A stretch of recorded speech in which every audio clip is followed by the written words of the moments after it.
Hey guys, today we're going to learn how to remove object from photos in PicsArt.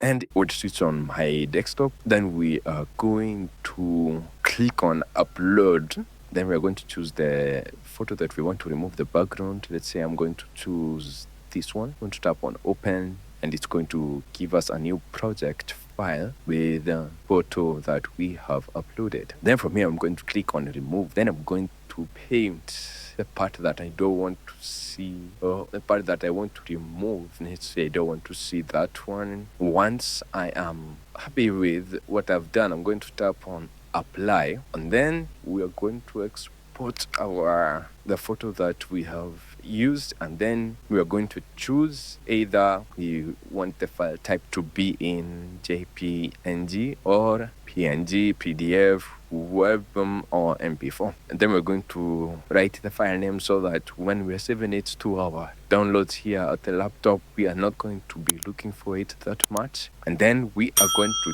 choose a period that we want to use. If we choose the 7-day period, it's going to give us a way for us to pay. And as it's yearly, we're going to save for that 7-day free trial of the PicsArt. We are going to save 53% since they're charging us a $7. Or we're going to choose a monthly, which is going to be $15 per month. And once you've paid for your PicsArt, we are going to be able to export our photos that we are going to be put the photo that we have already removed to the background, and it's going to be saved on her. Next up, another thing to remember is that we may have to pay for some of the tools that PicsArt uses, and in order for us to be able to access the editing features which are in a pro mode, so we should remember that we should actually pay for the PicsArt so as we can access these tools,